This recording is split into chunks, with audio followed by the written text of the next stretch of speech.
The space game explores ways to play a game by only using facial movements. The preview screen supports any number of image frames to display on the screen. In this example, the text is part of the image.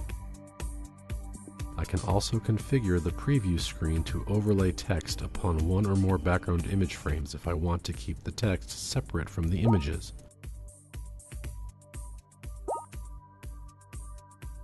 The tracking indicator icon in the lower right will tell me the Kinect face tracking status. A green head means the Kinect is tracking my face.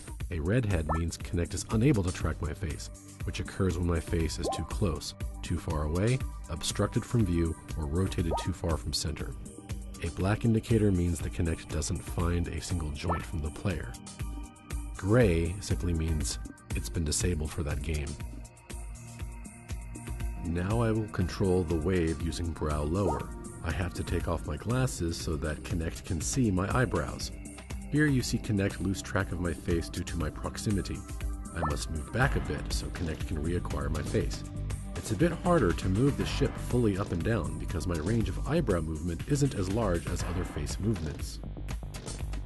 Let's try controlling the wave with smiles and frowns, which uses the lip corner depressor. The Kinect Software Development Kit, or SDK, refers to the specific facial movements as animation units, or AUs. Kinect tracks 6 AUs, such as brow lower, brow raiser, jaw lower, lip corner depressor, lip raiser, and lip stretcher.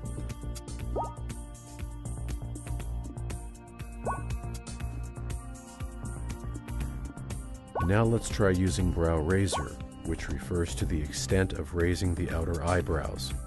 This one is a bit trickier to perform because I'm not good at raising my outer eyebrows, so I'm going to cheat and use my fingers to stretch out my eyebrows.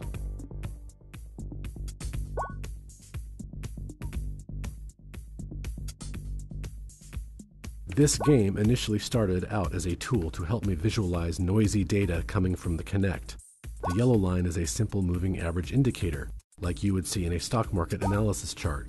By pressing a key, I can display other moving average indicators, where each has a different number of history lengths and refresh rates.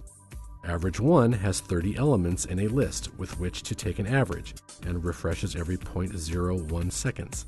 Average 4 has 90 elements in a list and refreshes every 0.04 seconds.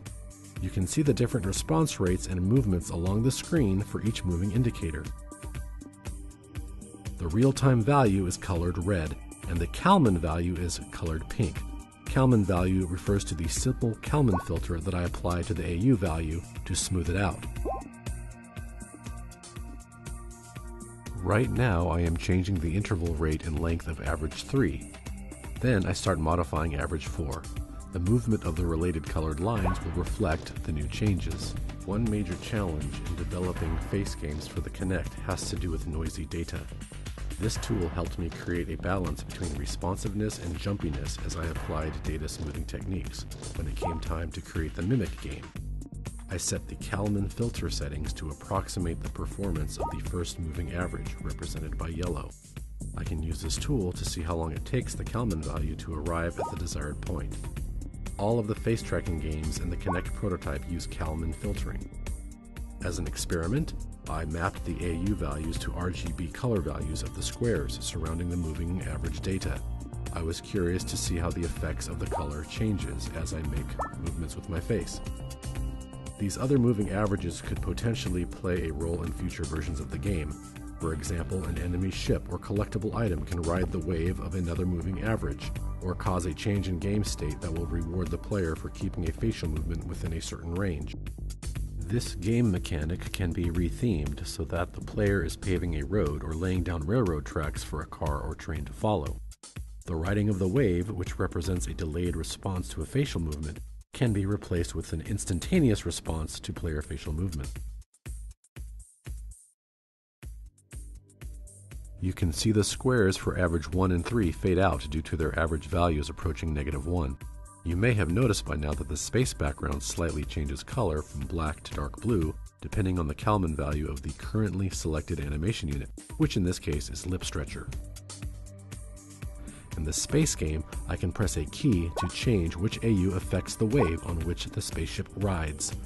AU values range from -1 to +1, and in this game I've mapped those values to Y coordinates on the screen. Each AU has different sensitivities and ranges. For example, jaw lowers range is 0 to 1, where 0 is a closed mouth, and 1 is a fully opened mouth. I typically keep lip stretcher as the currently selected animation unit because it is the easiest facial movement with which to traverse the -1 to 1 range.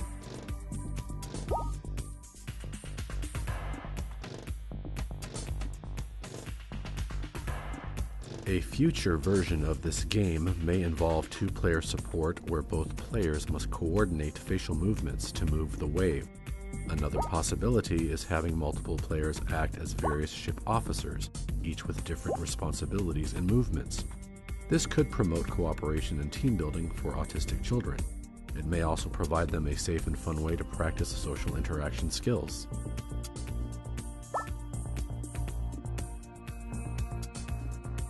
Thanks for watching, and stay tuned for other commentary videos on the other games found in the Kinect prototype.